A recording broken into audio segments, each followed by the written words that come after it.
Avis vascular centre మన దేశంలోనే the best varicose vein hospital. ముందు నేషనల్ హెరాల్డ్ అనే ఎక్కడ మొదలైందని, ఎందుకంటే ఆ షేర్ హోల్డర్ స్ట్రక్చర్ చూసుకుంటేనే మనకి కేసు గురించి తెలుస్తుంది.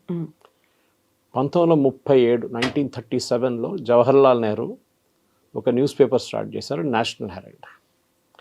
దాని పేపర్ హోల్డింగ్ కంపెనీ ఇంకోటి ఉంటుంది. ఇప్పుడు టైమ్స్ ఆఫ్ ఇండియా తీసుకుంటే వాళ్ళ హోల్డింగ్ కంపెనీ పేరు Bennett Coleman and company. British వాళ్ళ టైం నుంచి బెనెట్ అండ్ కోల్మెన్ అని చెప్పి ఇద్దరు బ్రిటిష్ వాళ్ళు స్టార్ట్ చేసిన న్యూస్ పేపర్ అది. దాని తర్వాత Sahu Jain company share holder మారి సాహు జైన్ నుంచి వాళ్ళ ఫ్యామిలీ దగ్గర ఉంది ఇప్పుడు. సో మన హోల్డింగ్ కంపెనీ చూస్తే అసోసియేటెడ్ జర్నల్స్ లిమిటెడ్ అని ఇంకో కంపెనీ తీసుకొచ్చారు. నేషనల్ హెరాల్డ్ ఇది మెయింటైన్ చేస్తుంది వాళ్ళే అనమాట. వాళ్ళకి హిందీ అండ్ ఉర్దూ పబ్లికేషన్ కూడా ఉంది. అసోసియేటెడ్ జర్నల్స్కి నేషనల్ హెరాల్డ్ కాకుండా హిందీలోని నవజీవన్ అండ్ ఉర్దూలోని ఇంకో పేపర్, అదే పేపర్ ట్రాన్స్లేట్ చేసి పబ్లిష్ చేశారు. ఆ టైంలో ఫ్రీడమ్ మూమెంట్ టైంలో జవహర్లాల్ నెహ్రూ గారు ఇది షేర్ హోల్డర్ వాల్యూ టోటల్ 5,000 రూపాయలు పెట్టి స్టార్ట్ చేశారు. ఆ టైంలో 5,000 మంది ఫ్రీడమ్ ఫైటర్స్ జాయిన్ అయ్యారు దీంట్లో కూడా. బహుశా వాళ్ళందరూ ₹1 ఇచ్చి ఉంటారు నోషనల్ వాల్యూ. దాంట్లో శాంతిభూషణ్ గారు, ఫేమస్ లాయర్ ప్రశాంత్ భూషణ్ వాళ్ళ father, former judge of supreme court Markandey Katju, వీళ్ళ పేరెంట్స్ అందరూ వాళ్ళు కూడా షేర్ హోల్డర్స్గా ఉన్నారనమాట. ఈ పేపర్ బాగానే నడిచింది. కానీ 2010 దాకా వచ్చేదాకా కాంపిటీషన్తో, actually after independence it started going down. అంటే క్వాలిటీ బాగా లేకుండే, ప్రొఫెషనల్ కాంపిటీషన్ పెరిగింది. ప్రొఫెషనల్ రిపోర్టింగ్ కాదు. You are a mouthpiece of a party. మీరు దాంట్లో కాంగ్రెస్ని క్రిటిసైజ్ చేయలేరు కదా, మీ అలైస్ని క్రిటిసైజ్ చేయలేరు, మీ ప్రధానమంత్రిని క్రిటిసైజ్ చేయలేరు. సో అట్లాంటి న్యూస్ పేపర్ ఎట్లా నడిపిస్తారు మీరు? ఎన్ని రోజులు మీ పార్టీ వాళ్ళు చదువుతారు. ఇప్పుడు కేరళలో ఒక న్యూస్ పేపర్ ఉంది, దేశాభిమాని, బిలాంగ్స్ టు సిపిఎం ఒఫిషియల్లీ. అట్లనే వీళ్ళ ఆర్ఎస్ఎస్కి ఒక పబ్లికేషన్ ఉంది అక్కడ కేరళలో, ఒక న్యూస్ పేపర్ ఉంది. అట్లా చాలా న్యూస్ పేపర్స్ ఉంటుంది. జన్మభూమి అని చెప్పి వాళ్ళ న్యూస్ పేపర్ పేరు. అట్లనే అక్కడ జమైతే ఇస్లామీ ముస్లిం లీగ్కి ఇంకొక న్యూస్ పేపర్ ఉంది. క్రిస్టియన్ పార్టీస్కి అక్కడ న్యూస్ పేపర్ ఉంది. బహుశా మన దగ్గరే అనుకుంటాను పార్టీకి ఒఫిషియల్ న్యూస్ పేపర్ లేదు ఇక్కడ. సరే, సో ఇది బాగానే నడిచింది. ఆఫ్టర్ ఫ్రీడమ్ మూమెంట్ కొంచెం వీక్ అయింది. దాని తర్వాత 2010 వచ్చేదాకా ఈ న్యూస్ పేపర్ క్లోజ్ అయిపోయింది. ఈ న్యూస్ పేపర్ ఎప్పుడు సెటప్ చేస్తున్నప్పుడు మీకు గుర్తుంది, ఢిల్లీలో బారాఖంబా రోడ్ అని ఒక రోడ్ ఉంది. అక్కడ మీరు చూస్తారు హిందుస్థాన్ టైమ్స్ వాళ్ళ పెద్ద బిల్డింగ్ ఒకటి, చాలా మటుకు పబ్లికేషన్స్ ఆ రోడ్లో ఉంటారు. అది కాకుండా మిగతా ఏరియాస్లో కూడా. ఆ టైంలో గవర్నమెంట్ ఏం చేసాయంటే న్యూస్ పేపర్స్కి, ఆ టైంలో టెలివిజన్ లేకుండే కదా, ఛానల్ లేకుండే, న్యూస్ పేపర్స్కి ల్యాండ్ సబ్సిడైజ్ రేట్లు ఇచ్చి, సబ్సిడైజ్ అంటే ఆల్మోస్ట్ ఫ్రీ రేట్లు ఇచ్చి, మీరు ఇక్కడి నుంచి నడిపించుకోండి, ఎందుకంటే మీకు ఏదైనా ఏరియా కావాలి కదా ప్రింటింగ్ ప్రెస్ పెట్టడానికి, అన్నిటికీ మీకు ప్లేస్ కావాలి వస్తుంది. అట్లనే ల్యాండ్ ఇచ్చారు.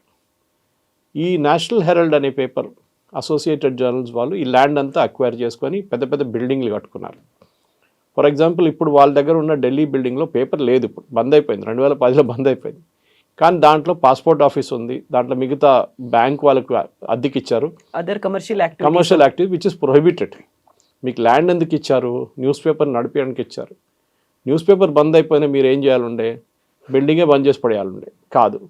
ఆ బిల్డింగ్ నుంచి రెంట్ తీసుకొని కోట్లు రెంట్ వస్తున్నాయి, అది ఎవరికి పోతుంది ఎవరికి తెలియదు. అక్కడికి వస్తున్నాం మనం. 2010లో వీళ్ళు ఏం చేశారంటే, ఈ అసోసియేటెడ్ జర్నల్స్ వాళ్ళు, మా దగ్గర డబ్బులు లేవు, 90 కోట్లు మాకు అప్పు వచ్చింది, ఇన్ని సంవత్సరాల ఎంప్లాయీస్ పిఎఫ్ గ్రాట్యుటీ అన్నీ కట్టి శాలరీలు అన్నీ పాత శాలరీలు, అది కాకుండా చాలా మటుకు ట్యాక్సెస్ అన్ని కట్టడానికి వచ్చింది, మాకు 90,000 అప్పు వచ్చింది. మాకు పార్టీ దగ్గర నుంచి అప్పు తీసుకున్నారు. ఇది కాంగ్రెస్ పార్టీ నుంచి నేషనల్ హెరాల్డ్, అదే కాంగ్రెస్ పార్టీ నేషనల్ హెరాల్డ్కి 90 కోట్లు ఈ అప్పు తీసుకోవడానికి డబ్బులు ఇచ్చారు. ఒక పొలిటికల్ పార్టీ రూల్ అంటే సెటప్ చేసిన రూల్ ఒకటి ఉంటుంది, మీ దగ్గర ఉన్న ఫండ్స్ మీ పార్టీ కోసం వాడుకోవచ్చు, మిగతా ఏ థర్డ్ పార్టీకి మీరు ఈ ఫండ్స్ ట్రాన్స్ఫర్ చేయలేరు. చాలా స్ట్రిక్ట్. అక్కడే ఫస్ట్ వైలేషన్ జరిగింది. కాంగ్రెస్ ఏమంటున్నారంటే అది మాదే పేపర్ కదా, మేమే దానికి అప్పులు ఇచ్చాము, ద ప్రాబ్లమ్ ఉంది, it is not allowed as per law. అదే టైంలో ఈ 2010 తర్వాత యంగ్ ఇండియన్ అని చెప్పి ఒక కంపెనీ సెటప్ చేశారు. యంగ్ ఇండియన్లో 76% share holding Sonia Gandhi and Rahul Gandhi, మిగతా share holding Suman Dubey very close to Sonia Gandhi, Sam Pitroda, Oscar Fernandes and Motilal Vora. Oscar Fernandes and Motilal Vora ఇప్పుడు లేరు, చనిపోయారు. వీళ్ళిద్దరు ఇంకా ఉన్నారు. మిగతా షేర్ వాళ్ళ దగ్గర ఉందన్నమాట. కానీ మీకు గుర్తుండే కవిత గారు, మొదలైనప్పుడు 5,000 షేర్ హోల్డర్స్ ఉండే కదా. మీరు ఒక కంపెనీ ఇంకొక కంపెనీ టేక్ ఓవర్ చేస్తున్నప్పుడు సో యంగ్ ఇండియన్ ఏం చేశారంటే అక్కడికి వస్తాం మనం, అప్పుడు కేసు మీకు కొంచెం అర్థమవుతుంది క్లియర్. ఇంకా యంగ్ ఇండియన్ 50 లక్షలు పెట్టి మేము అసోసియేటెడ్ జర్నల్స్ని కొనేసుకున్నాం అని చెప్తున్నాను. ఒక ప్రపోజల్ ఇచ్చారు. అది సోనియా గాంధీ ఇక్కడ ఉంది, సోనియా గాంధీ అక్కడ ఉంది. సోనియా గాంధీకి ప్రపోజల్ ఇచ్చింది, సోనియా గాంధీ అప్రూవ్ చేసి సోనియా గాంధీకి ఎస్ అని చెప్పింది. అది కేసు అనమాట. వాళ్ళేమన్నారంటే 90 కోట్లు ఉంది చూడండి, ఆ 90 కోట్లు మేము తీర్చుకుంటాము, మేము 50 లక్షలకి అసోసియేటెడ్ జర్నల్స్ని కొనుక్కుంటున్నాం. ఇట్స్ క్లోజ్ న్యూస్ పేపర్ లేదు. కానీ ఏం మర్చిపోయారంటే అసోసియేటెడ్ జర్నల్స్ మీద రియల్ ఎస్టేట్ వాల్యూలో ఇప్పుడున్న బిల్డింగ్స్, నాట్ జస్ట్ ఇది లక్నోలో మొదలైంది, లక్నో, ఢిల్లీ, మిగతా అన్ని మేజర్ సిటీస్లో వీళ్ళకి రియల్ ఎస్టేట్ ఉంది. ఈ గవర్నమెంట్ ఇచ్చిన ల్యాండ్తో కట్టిన బిల్డింగ్లు ఉన్నాయి. దాని విలువ 2000 కోట్లు. ఎగ్జాక్ట్లీ 90 కోట్లు మీరు అప్పు తీసుకున్నప్పుడు కూడా 2000 కోట్ల విలువ ఉన్న అసెట్ మీ దగ్గర ఉంది. 50 లక్షలు పెట్టి 2000 కోట్ల కంపెనీ కొనుక్కున్నారు. ఎవరు? Rahul Gandhi, Sonia Gandhi and others. Share holder సంగతి ఏమైంది? ఆ 5,000 మంది ఏమన్నారు? వాళ్ళు ఇమ్మీడియట్లీ అబ్జెక్షన్. దాంట్లో చాలామంది చనిపోయారు. ఒక 1500 1400 మంది మిగిలినారు. వాళ్ళు కూడా నెక్స్ట్ జనరేషన్కి వచ్చేసారు కొంతమంది. Like Prashant Bhushan father is no more. Prashant Bhushan ఇప్పుడు ఈజ్ అ షేర్ హోల్డర్ అనమాట. వాళ్ళు ఏమంటున్నారంటే మాకు తెలియకుండా ఈ కంపెనీ మీరు ఎట్లా అమ్మేశారు, వీఆర్ ద షేర్ హోల్డర్స్. సడన్గా ఒక 5గురు కలిసి ఈ కంపెనీని కొనుక్కున్నారు. మిగతా 1500 మందిని తోసి పక్కన పడేశారు. ఒరిజినల్ 5000 మంది ఉండే, మా దగ్గర అడగలేదు, పర్మిషన్ తీసుకోలేదు, ఏం చేయకుండా మీరు తీసుకున్నారు. So allegation was very clear. ఈ కంపెనీ సెటప్ చేసిన young Indian and company set up చేసిన రాహుల్ గాంధీ, సోనియా గాంధీ నాట్ ఫర్ ప్రాఫిట్గా రిజిస్టర్ చేశారు. కంపెనీస్ యాక్ట్లో ఒక నాట్ ఫర్ ప్రాఫిట్ ఉంటుంది. నాట్ ఫర్ ప్రాఫిట్ రూల్ ఏంటంటే ఈ అసెట్స్ మీ దగ్గర ఏమున్నా కానీ, ప్రాఫిట్ ఉన్నా కానీ మీరు అది బయటికి తీసుకెళ్ళలేరు. ఏ షేర్ హోల్డర్స్కి జీతం ఇయ్యారు, నో శాలరీ. మీరు కావాలంటే చీఫ్ ఎగ్జిక్యూటివ్ ఎవరిని పెట్టుకుంటే వాళ్ళ జీతం ఇవ్వచ్చు, లేకుంటే ఎంప్లాయీస్ ఉంటే వాళ్ళ జీతం ఇవ్వచ్చు, but you cannot take any money. Even రేపు అది ఆ కన్సర్న్ ప్రాఫిట్ ఎర్న్ చేస్తే కూడా మీరు ఆ ప్రాఫిట్ బయటికి తీసుకెళ్ళలేరు. మీరు ఏదైనా ఎక్విప్మెంట్ కొనాలనో లేకుంటే కొత్తది ఏదైనా ఇన్వెస్ట్ చేయాలంటే మీరు ఆ డబ్బులు వాడుకోవచ్చు. అది కూడా ఒక లిమిట్ ఉంది దానికి. సో నాట్ ఫర్ ప్రాఫిట్తో స్టార్ట్ చేశారు యంగ్ ఇండియన్. సో మన దగ్గర ఏముంది, స్టార్టింగ్లో నేషనల్ హెరాల్డ్ న్యూస్ పేపర్ 1937, వాళ్ళ హోల్డింగ్ కంపెనీ అసోసియేటెడ్ జర్నల్స్, ఇటువైపు యంగ్ ఇండియన్ అని ఒక కంపెనీ, సోనియా రాహుల్ గాంధీ వాళ్ళ కంపెనీ 76% వాళ్ళ మెజారిటీ షేర్ హోల్డర్స్. వాళ్ళు అసోసియేటెడ్ జర్నల్స్ని కొనుక్కున్నారు. 50 లక్షలు పెట్టి 2000 కోట్ల కంపెనీని కొనుక్కున్నారు. ఏం చెప్పి కొనుక్కున్నారు? 90 కోట్ల అప్పు ఉంది అండి, అది కాంగ్రెస్కి మేము తీర్చేస్తాం అని చెప్పి. కాంగ్రెస్ ఏం చెప్పారంటే ఇదే సేమ్, సోనియా గాంధీ అటువైపు, సోనియా గాంధీ ఇటువైపు. కాంగ్రెస్ ఏం చెప్పారు? 90 కోట్లు అక్కర్లేదు, మీరు పెట్టేసుకోండి అని చెప్పారు. ఏది? అసోసియేటెడ్ జర్నల్స్ వీళ్ళు కొన్న తర్వాత మేము 90 కోట్లు తీర్చుతామని చెప్పి 50 లక్షలు కొనుక్కున్న కంపెనీకి బెస్ట్ బిజినెస్ మోడల్ ఆలోచించండి. 2000 కోట్ల విలువ ఉన్న కంపెనీ 50 లక్షలు పెట్టి కొనుక్కున్నారు. సో ఇమ్మీడియట్లీ సుబ్రహ్మణ్యం స్వామి ఒక కంప్లైంట్ ఫైల్ చేశారు. అయితే somewhere in before NDA government వచ్చారు కానీ కంప్లైంట్ ఫైల్ చేశారు. ఆల్మోస్ట్ 2010 అనుకుంటాను. అవును. ఆ కంప్లైంట్ ఏం చెప్పారంటే this is a out right case of cheating. ఎందుకంటే ఒక కంపెనీ షేర్ హోల్డర్స్ చెప్పకుండా, వాళ్ళ పర్మిషన్ తీసుకోకుండా ఇంకొక కంపెనీ సెటప్ చేసి ఆ కంపెనీని టేక్ ఓవర్ చేసుకున్నారు. 2000 కోట్లు ఉన్న కంపెనీని అట్లీస్ట్ మీరు ఒక 500 కోట్లు పెట్టి కొనుక్కుంటే దిస్ అ రీజన్ చెప్పవచ్చు. ఇది 2000 కోట్ల కంపెనీ మీరు 50 లక్షలు పెట్టి కొనుక్కున్నారు. ఆ 50 లక్షలు ఎవరు ఇచ్చారు? ఒక షెల్ కంపెనీ కల్కటా నుంచి. వాళ్ళకి అక్కడ వెళ్తే ఎన్ఫోర్స్మెంట్ డైరెక్టర్ వాళ్ళ దగ్గర అడ్రస్కి వెళ్తే అక్కడ ఒక పోస్ట్ బాక్స్ ఉంది, అంతే, కంపెనీ లేదు. ఎవరో ఒక ఇండివిజువల్ 50 లక్షలు సోనియా గాంధీ, రాహుల్ గాంధీకి ఇచ్చారు ఈ కంపెనీ కొనుక్కోవడానికి. వాళ్ళ దగ్గర మా దగ్గర డబ్బులు లేవన్నారు. సుబ్రహ్మణ్య స్వామి కంప్లైంట్ ఏంటంటే this is a case of cheating. వీళ్ళు దీని నుంచి వచ్చే రెంట్, ఈ బిల్డింగ్ నుంచి వచ్చే రెంట్, పాస్పోర్ట్ ఆఫీస్ కానివ్వండి, మిగతా బ్యాంకులు కానివ్వండి, అన్ని చాలా వాటి కమర్షియల్ ఎస్టాబ్లిష్మెంట్ దగ్గర నుంచి ఢిల్లీలో, లక్నోలో అన్ని ప్లేస్లో వస్తున్న రెంట్ అంతా ఈ యంగ్ ఇండియన్కి వెళ్ళిపోతుంది. యంగ్ ఇండియన్లో రాహుల్ గాంధీ, సోనియా గాంధీ డబ్బులు వాడుకుంటున్నారు.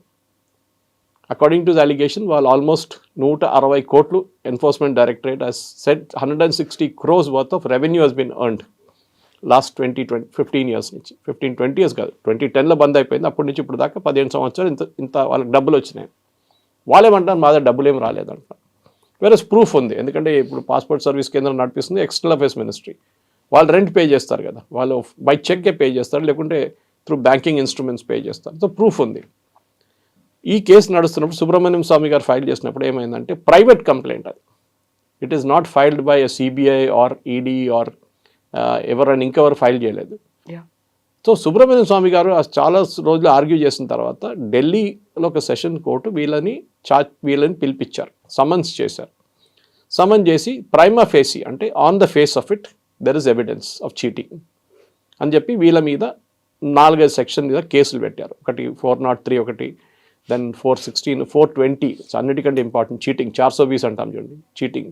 ఈ కేసెస్లో వీళ్ళ మీద కేసులు పెట్టారు. దాని తర్వాత వాళ్ళకి బెయిల్ ఇచ్చారు ఇంకో court.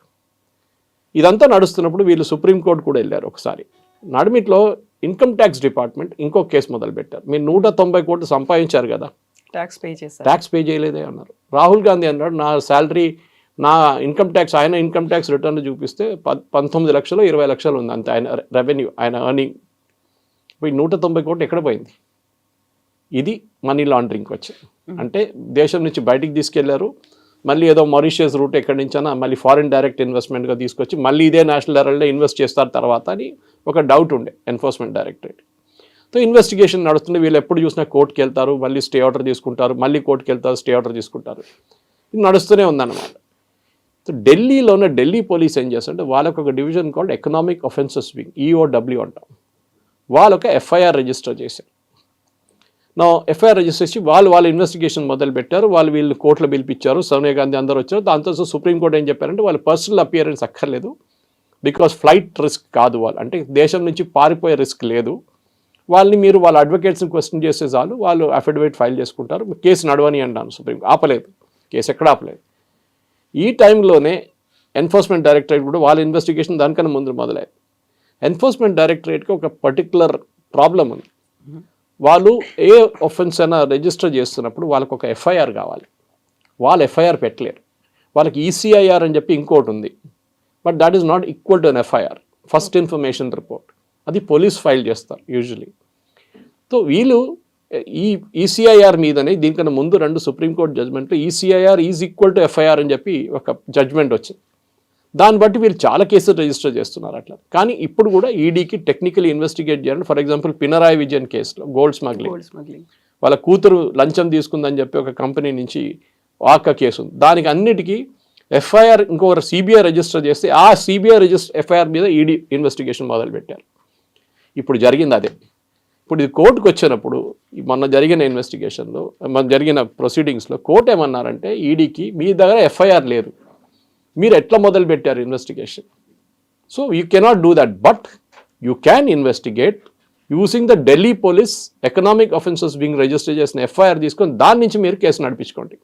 It's a technicality. Already వాళ్ళు మూవ్ అయ్యారు, ఢిల్లీ పోలీస్ FIR తీసుకొని స్టార్ట్ చేసేస్తున్నారు, మళ్ళీ ఇంకో వారంలో స్టార్ట్ అవుతుంది. సో కాంగ్రెస్ వాళ్ళు మన దగ్గర ఉన్న పబ్లిక్ ఎట్లా అనుకుంటారంటే కేసు అయిపోయిందని. ఒరిజినల్ కేసు అక్కడే పడింది. యాక్చువల్గా ఇప్పుడు వినిపిస్తోంది కూడా ఒక భారీ ఊరట అనేది, చాలా బిగ్ రిలీఫ్ అనేది వచ్చింది అనేది.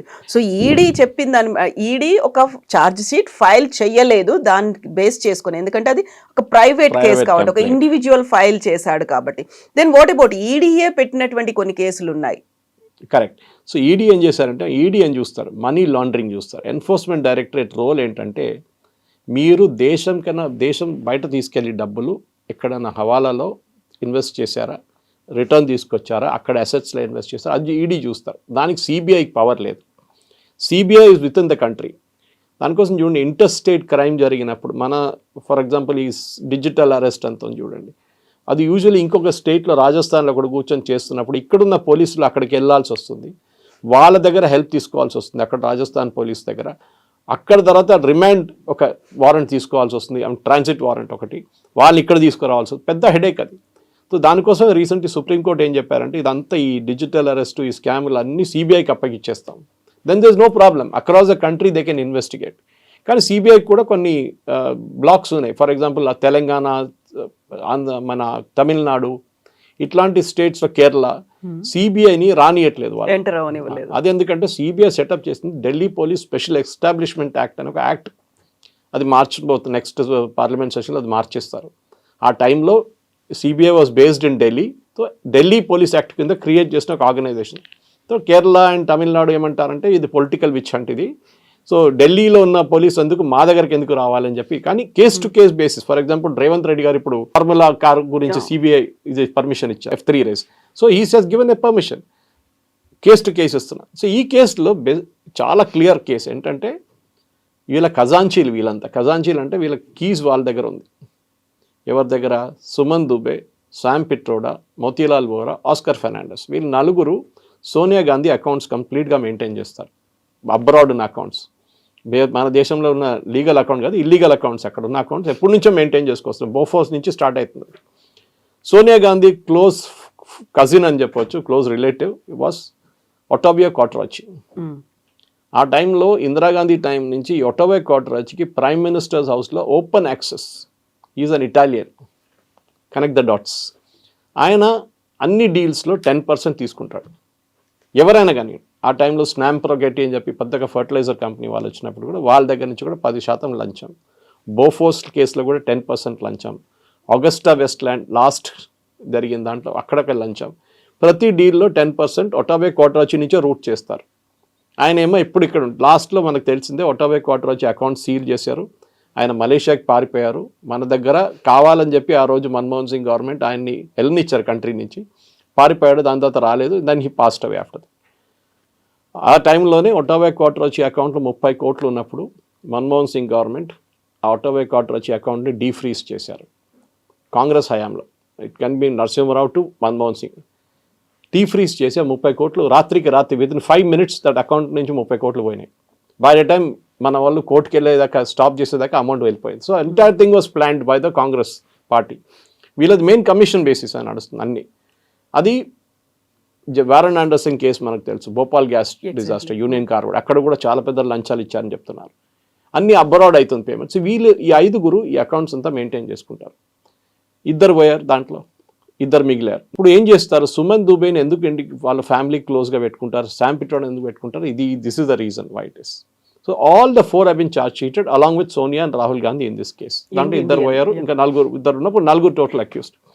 కేసు ఎక్కడికి పోలేదు, కేసు అక్కడే ఉంది, ఎక్కడుంది అక్కడే ఉంది. ఈ అదే సర్ప్రైజ్ అవుతున్నాను. సంబడి లైక్ మల్లికార్జున్ ఖర్గే, ఆయనకి ఇంత తెలియదా? It is a technicality. ఏం చెప్పారు court? That ED cannot use a private complaint, Subrahmanyam Swamy complaint మీద ఎఫ్ఐఆర్ లేకుండా వాళ్ళు ఇన్వెస్టిగేషన్ మొదలు పెట్టలేరు. బట్ ఈడీ ఆర్గ్యూడ్ దట్ మా ఈసీఐఆర్ ఉంది మా దగ్గర, supreme court has said that it is equal to an FIR, that is good enough. No, that is not good enough. మీరు ఢిల్లీ పోలీస్ ఈఓడబ్ల్యూ ఉంది, అది వాడుకోండి అని చెప్పారు. వాళ్ళే రూట్ సజెస్ట్ చేసి ఇచ్చారు, that you use that route and you continue your investigation. నిన్న ఇంకొక ఇంట్రెస్టింగ్ థింగ్ జరిగింది. ఇదే సెషన్ కోర్టులో కేసు నడుస్తుంది, ఇప్పుడు ఇంకా కేసు నడుస్తుంది. వీళ్ళు అయిపోయారు అని చెప్పిన కేసు నడుస్తుంది. దాంట్లో ఈ సోనియా అండ్ రాహుల్ వచ్చి along with Suman Dubey and Sam Pitroda వాళ్ళ అడ్వకేట్స్ త్రూ ఒక అఫిడవిట్ ఫైల్ చేశారు. మాకు మా ఎఫ్ఐఆర్ కాపీ కావాలి. వీళ్ళు ఏమన్నారు? ఎఫ్ఐఆర్ ఢిల్లీ పోలీస్ రిజిస్టర్ చేసిన ఎకనామిక్ అఫెన్స్ వింగ్ ఎఫ్ఐఆర్ వీళ్ళు చూడలేదు ఇప్పుడు దాకా. వీళ్ళు lawyers they missed it totally. ఈడీకి చెప్పినప్పుడు వీళ్ళకి గుర్తొచ్చినారు అక్కడ ఒక ఎఫ్ఐఆర్ పడి ఉంది అక్కడ అని చెప్పేసి. ఎఫ్ఐఆర్ అంటే బేసిక్లీ అంటే మిమ్మల్ని ఏ సెక్షన్స్ కింద ఛార్జ్ చేశారో మీకు తెలిసిపోతుంది. ఢిల్లీ కోర్ట్ ఏమన్నారంటే నిన్న, no, the copy of the FIR will not be provided to the accused. They are not innocent, the accused అని నిన్న ఒక నిర్ణయం ఇచ్చారు. Now it's 48 hours since then వీళ్ళు ఎవ్వరు మాట్లాడలేదు కాంగ్రెస్ వైపు నుంచి. ఎఫ్ఐఆర్ కాపీ దొరకకుండా వీళ్ళు ఏం ఆర్గ్యూ చేస్తారు? That is the beauty of this case.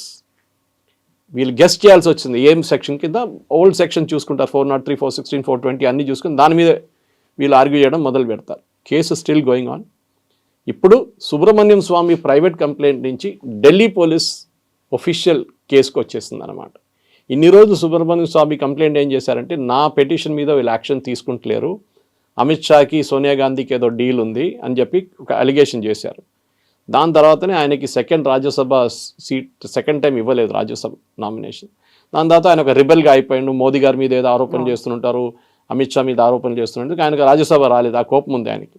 And ఇది 89 సంథింగ్ నా. He's better retire. ఆయన రిటైర్ అయిపోయి ఇంట్లో కూర్చొని టీవీ చూసుకుంటే మంచిగా ఉంటుంది ఆయన కోసం. End of the day National Herald case is a big scam, మన అందరు తెలుసు. ఇట్లాంటి బిజినెస్ మోడల్ అదానీ అంబానీ కూడా ఆలోచించలేరు. 50 లక్షలు పెట్టి 2000 కోట్ల కంపెనీ కొనడం అంటే తమాషా కాదు. షేర్ హోల్డర్స్ని చీట్ చేశారు, దానికోసం cheating case 420. Because original share holders 5,000 మంది పోయి 1,500 మంది తగ్గారు, 14,000 అంత 30 మంది ఉన్నారు. వాళ్ళని ఇన్ఫార్మ్ చేయకుండా మీరు కొత్త కంపెనీ సెటప్ చేసి ఈ కంపెనీ అసెట్స్ మొత్తం టేక్ ఓవర్ చేసుకున్నారు. కాంగ్రెస్ పార్టీ మీద కేసు ఉంది that you use 90 crores from your party funds to pay somebody, pay associated journals. ఆ అసోసియేటెడ్ జర్నల్స్ని ఇక్కడ ఇటువైపు మీరే ఇచ్చారు డబ్బులు. Sonia Gandhi approved 90 crores to be paid to AJL. తర్వాత ఇదే సోనియా గాంధీ వచ్చి అదే కంపెనీ కొనుక్కుంది. ఆలోచించండి, ఇటువైపు సోనియా గాంధీ, అటువైపు Sonia Gandhi. How can it be? It's conflict of interest అంటారు దాంట్లో. First of all related third party transaction జరగకూడదు, బిగ్ అఫెన్స్ అంటారు కంపెనీస్ యాక్ట్. ఇంకా అది రాబోతుంది, అది సెపరేట్ ఇంకో కేసు ఉంది. కంపెనీస్ యాక్ట్ కింద ఇప్పుడు వీళ్ళందరూ అక్కడే రిజిస్టర్ చేశారు. కంపెనీస్ యాక్ట్ కింద ఇప్పుడు కేసులు వస్తే అది ఎకనామిక్ అఫెన్సెస్ వింగ్ కింద మళ్ళీ ఈడీ లేకుంటే సిబిఐకి అప్పగిస్తారు. అది ఆ కేసు నెక్స్ట్ వస్తుంది, నెక్స్ట్ ఇన్ లైన్ అది ఉందన్నమాట. సో ఇప్పుడు బీజేపీ అండ్ కాంగ్రెస్ ఇద్దరు కూడా తూతూ మేమే కైండ్ ఆఫ్ ఈ ఆర్గ్యుమెంట్స్ అనేవి కంటిన్యూ అవుతున్నాయి. బట్ వాట్ అబౌట్ ఆ 5,000 మంది షేర్ హోల్డర్స్ ఉన్నారు, అందులో కీలకమైనటువంటి శాంతి భూషణ్ కుమారుడు ప్రశాంత్ భూషణ్ ఒక లీడింగ్ అడ్వకేట్. ఆయన ఏం చెప్తున్నారు అంటే, ఆయన ఇప్పుడు గతంలో ఒక ఆప్లో ఉన్నారు, ఆ తర్వాత బయటకు వచ్చారు, ఇండివిజువల్గా ఉన్నారు. ఆయన చెప్పేది ఏంటి అసలు, లీగల్గా ఇది అవుతుందా కాదా, నిలుస్తుందా లేదా అనేది? ప్రశాంత్ భూషణ్ ఇప్పుడు కాంగ్రెస్ వైపు వెళ్ళిపోయారు, దానికోసం ఆయన మాట్లాడలేదు. ఇనిషియల్లీ ప్రశాంత్ భూషణ్ చాలా గొడవ చేశారు, అప్పుడు వాళ్ళ ఫాదర్తో సహా ఆయన బతుకున్నప్పుడు చేశారు.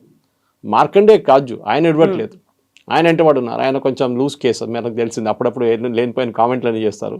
అట్లానే ఇంకా చాలామంది ఉన్నారు, 1,400 మంది ఉన్నారు. Some of who passed away, వాళ్ళ సెకండ్ జనరేషన్ థర్డ్ జనరేషన్ దగ్గర ఆ షేర్స్ ఉన్నాయి. ఇప్పుడు కూడా చాలా మంది పొలిటీషియన్స్ ఉన్నారు, అడ్వకేట్స్ ఉన్నారు, అందులో ప్రామినెంట్ పర్సనాలిటీస్ ఉన్నారు. వాళ్ళందరూ ఎవరు మాట్లాడలేదు, ఎందుకంటే కొంతమందికి కాంగ్రెస్ పార్టీతో లాయల్టీ ఉంది. కొంతమంది ఫర్ ఎగ్జాంపుల్ శాంతి భూషణ్, ఆయన ఒక ఫ్రీ ప్లాట్ తీసుకున్నారు యూపీలో గవర్నమెంట్ దగ్గర నుంచి. అది కేసులో ఎందుకు ఆయన ఆర్గ్యూ చేయట్లేదు, ఎందుకు ఫైట్ చేయట్లేదు అప్పుడు తెలిసిందంటే, కాంగ్రెస్ హయాంలో అండర్ అఖిలేష్ యాదవ్ ఆయనకు ఒక ఫ్రీ ప్లాట్ ఇచ్చారు అక్కడ, పెద్ద ప్లాట్. అది క్విట్ ప్రోకో ఉండే, అంటే మీరు నోరు మూసుకొని మీరు ఏం చెప్పకండి, మీకు ప్లాట్ ఇస్తున్నాం దాని బదులు, ఏది అసోసియేటెడ్ జర్నల్స్ ఉన్న మీ షేర్కి వాల్యూ. అట్లా చాలామందికి ఏదోదో ఇచ్చి వాళ్ళని సంతకం తీసుకున్నారని చెప్తున్నారు. ఇప్పుడు దాకా అది కోర్టులో ప్రొడ్యూస్ చేయలేదు. And they cannot do it also, because associated journals వాళ్ళే ఈ షేర్ హోల్డర్స్ దగ్గర నుంచి వాళ్ళ షేర్లు కొనుక్కోవాలి. అన్నిటికీ ఒక పర్సీవ్డ్ వాల్యూ ఉంది. మీరు రూపాయి పెట్టి షేర్ హోల్డ్ అనుకుంటే ఇప్పుడు దాని రూపాయి విలువ ఉందా, 30 పైసలు ఉన్నాయా, లేకుంటే 3,000 రూపాయలు ఉన్నాయా మనకు తెలియదు. There no, because public limited company అది. Associated journal was a public limited company. ఈ యంగ్ ఇండియా అని చెప్పి రాహుల్ గాంధీ, సోనియా గాంధీ సెటప్ చేసిన ప్రైవేట్ లిమిటెడ్ కంపెనీ.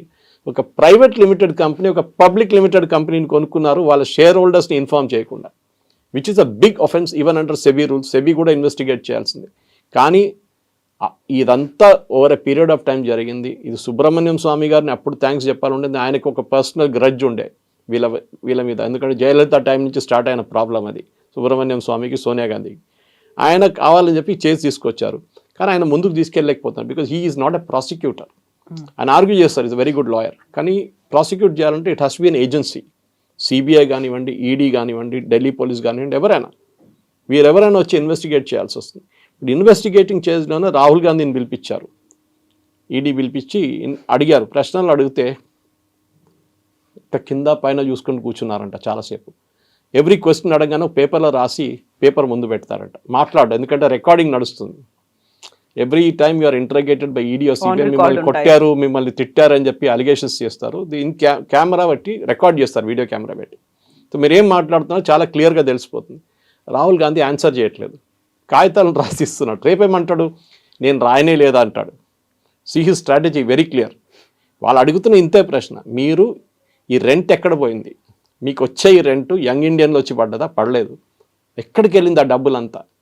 మీరు 200 కోట్లు 300 కోట్లు ఇప్పుడు మీ దగ్గర 190 crores అంటున్నారు లేటెస్ట్ వన్. ఈ 190 crores మీరు ఇన్ని సంవత్సరాల నుంచి తీసుకున్న అసెట్ ఎక్కడ పోయింది, ఎవరికి ఇచ్చారు? యంగ్ ఇండియన్కి వచ్చిందా? అంటే మీరు 90 కోట్లు కాంగ్రెస్కి రిటర్న్ ఇచ్చేయాలి కదా, అది కూడా ఇవ్వలేదు మీరు. కాంగ్రెస్ వాళ్ళు అడగట్లేదు, రైట్ ఆఫ్ అంటున్నారు వాళ్ళు. అంతా మొత్తం గందరగోళం ఉంది ఈ కేసులో. And it's a very open and shut case.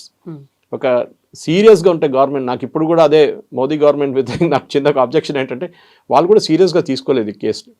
ఇప్పుడు now it has become a hot potato. Suddenly ED వచ్చి ఇట్లా చేసినప్పుడు వీళ్ళు పార్లమెంట్లో గొడవ చేస్తారు, అక్కడ గొడవ చేస్తారు, మోదీ రాజీనామా చేయాలి, అమిత్ షా ఎందుకు రాజీనామా చేయాలండి? టెక్నికాలిటీ మీద ఈడీకి సజెషన్ ఇచ్చారు, no we cannot take this charge sheet. Court కొట్టేసింది అక్కడ, court can't take that charge sheet అని చెప్పిన తర్వాత ఒక సెట్ బ్యాక్ లాగా ఈడీకి అయింది. కాబట్టి దీన్ని ఒక పొలిటిసైజ్ చేస్తోంది కేంద్ర ప్రభుత్వం. కోర్టు ఎక్కడా కొట్టిపడేయలేదు కేసు. టెక్నికల్ గ్రౌండ్స్లో కోర్టే సజెషన్ ఇచ్చారు, we cannot take it because it's not based on an FIR which is correct. But ECM argue చేస్తున్నట్టు మాకు ఈసీఐఆర్ అని ఒక ప్రొవిజన్ ఉంది, ఇన్ఫర్మేషన్ రిపోర్ట్, దాంట్లో మేము we can take it. But then the court said no, you go to Delhi offences wing, Delhi police special economic offences wing, వాళ్ళ దగ్గర ఒక ఎఫ్ఐఆర్ పడి ఉంది, ఆ దాని మీద కేసు నడుస్తుంది, you come through that route. Now they going to Delhi police వాళ్ళ ఈఓడబ్ల్యూ దగ్గర వెళ్ళి వాళ్ళ ఛార్జ్ షీట్ మీద ఫ్రెష్గా ఇంకొక ఛార్జ్ షీట్ ఫైల్ చేస్తారు. అప్పుడు the cases again going to restart all over again అనమాట. ఎక్కడ కేసు ఆగలేదు. వీళ్ళు ఈ ఈగల్స్ కూడా, ఈవెన్ అభిషేక్ మను సింఘ్వి ఒక టీవీ ఇంటర్వ్యూలో చూశాను, ఇంకొక అడ్వకేట్ వచ్చి క్వశ్చన్ నేను అడిగిన అదే క్వశ్చన్ అడిగిన ఆయన అని ఆన్సర్ ఇచ్చేసి వెళ్ళిపోయింది. ఆయనకు ఆన్సర్ ఇవ్వలేకపోతున్నాడు because it's very open and shut case. ఈ కేసు ఆగింది. ఒకవైపు only ED, Delhi police economic offences case నడుస్తుంది, ఇంకా ఇన్వెస్టిగేషన్ అక్కడ. ED is now moving to EOW instead of Subramanyam Swamy. That is the only thing అన్నమాట, ఇంకేం లేదు. సో ప్రతిసారి మీరు చెప్పినట్టుగా ఇలాంటి ఏజెన్సీస్ అన్ని, ఈడీ కావచ్చు, ఐటీ, ఏసీబీలు, ఇలాంటివన్నిటిని కూడా వాళ్లే యూజ్ చేసుకుంటున్నారు. ఎవరైతే పవర్ ఉందో వాళ్ళ కోసమే ఇది వర్క్ చేస్తోంది. ఆపోజిట్గా ఉన్న వాళ్ళ మీద కేసులు అనేవి అలాగే కంటిన్యూ అవుతున్నాయి అన్నమాట. సుప్రీంకోర్టు మన యూపీ హయాంలో ఒక వర్డ్ యూజ్ చేస్తారు సిబిఐ కోసం, కేజ్డ్ ప్యారెట్. ఎగ్జాక్ట్లీ, పంజరంలో చిలుక. ఎందుకంటే వీళ్ళు ఆ చిలుకని బయటని వెళ్ళనియట్లేదు. They were not investigating coal scam, 2G scam, commonwealth game scam, Augusta Westland scam. మీరు స్కామ్ల మీద స్కామ్లు ఉండే. సిబిఐని బయటికి రానియలేదు వీళ్ళు. ఈడీని పక్కన పెట్టండి. దట్ ఇస్ ద టైం సుప్రీంకోర్టులో ఈ క్వశ్చన్ వచ్చినప్పుడు సుప్రీంకోర్టు చెప్పారు, it's a caged parrot, you have hidden the parrot inside the cage. మీరు బయటికి రానియట్లేదు దాన్ని. అది సిబిఐ ఉంది. మీకు కోర్ట్స్ ఉన్నారు, ఎవరైనా వెళ్ళి ఆర్గ్యూ చేసుకోవచ్చు. ఇప్పుడు వీళ్ళు ఆర్గ్యూ చేసినట్లయితే you can go to the court. మీరు అంటున్నారు కదా తప్పు, ఇదంతా తప్పు ఉందంటే జడ్జ్ ఎందుకు చెప్పారు? Prima facie there is an evidence in this. Prima facie it's a Latin word. That is there is a offence in this. చాలా ఓపెన్ అండ్ షట్ కేసు. ఎవరైనా ఈవెన్ స్మాల్ ఒక జూనియర్ అడ్వకేట్ చూపిస్తే కూడా వాళ్ళు చెప్తారు దీంట్లో ప్రూఫ్ ఉంది. 50 లక్షలు పెట్టుకుని 2,000 కోట్ల కంపెనీ ఎట్లా కొనుక్కున్నారు, దాని నుంచి వచ్చిన రెంట్లు ఆదాయం అంతా 190 crores ఎక్కడ పోయింది, ఇది వాళ్ళు ఆన్సర్ చేయలేకపోతున్నారు. That is what this case is all about. మీరు రేపు ఆ కంపెనీని మీరు అమ్మేసుకొని షేర్ హోల్డర్స్కి డబ్బులు ఇచ్చేస్తే ఇదంతా ఫినిష్ అయిపోతుంది. ఆ షేర్ హోల్డర్స్ డబ్బులు అంతా వీళ్ళు కొట్టేశారు. రాహుల్ గాంధీ, సోనియా గాంధీ, సుమన్ దుబే అండ్ శాంపిటోడా. ఇది కేసు అనమాట. As simple as that. I think దీనికన్నా సింపుల్గా నేను ఎక్స్ప్లెయిన్ చేయలేను. This is what the case is all about. Then what about చనిపోయిన ఇద్దరు, ఆస్కర్ ఫెర్నాండెజ్ ఉన్నారు, మోతిలాల్ వోరా ఉన్నారు, వాళ్ళ మీద కూడా కేసు ఇలాగే ఉందా? వాళ్ళు చనిపోతే ఎప్పుడు the case discontinuous from that point. But వాళ్ళు దేవర్ ఓన్లీ, వాళ్ళ దగ్గర కీస్ ఉండే. దాట్ బికాస్ ఆస్కర్ ఫెర్నాండెజ్ చనిపోయినప్పుడు this family rush to his funeral. కాగితాలు ఎక్కడ ఉంది మాకు చెప్పాలి కదా, కాగితాలు ఎక్కడ పెట్టావు అని చెప్పి వాళ్ళ ఫ్యామిలీతో నేను విన్నాను. I don't have any proofs, I can make any allegation, but they were very clear. Motilal Vora కొడుకు ఇప్పుడు ఎక్కడున్నారు? చాలామంది వాళ్ళ పార్టీ నుంచి బయటకు వచ్చేసి ఇప్పుడు బీజేపీలో ఉన్నారు. సో ఆ ఒరిజినల్ ఖజాంచీస్ Ahmed Patel was another person. కానీ Ahmed Patel was not handling finances. ఆయన సోనియా గాంధీ ఆఫీస్ బయట కూర్చుంటాడు, ఎవరైనా వెళ్తే 10% తీసుకుంటారు వాళ్ళ దగ్గర నుంచి డీల్ కోసం. అదే ఆయన మిస్టర్ 10% అంటారు. ఆయన కూతురు కూడా అదే అన్నారు కదా అలిగేషన్స్ ఇప్పుడు, దట్ యూనో అక్కడ ఫ్యామిలీ మొత్తం ఈ పార్టీని హైజాక్ చేసుకొని తీసుకెళ్ళిపోయారు అని చెప్పేసి రాహుల్ గాంధీ మీద, సోనియా గాంధీ మీద ఓపెన్ అలిగేషన్స్ చేస్తున్నారు ఆమె. సో కాంగ్రెస్ది ఆన్సర్ చేయాల్సింది ఇంతే, ఒకటి ఆ 90 కోట్లు ఎక్కడ పోయింది.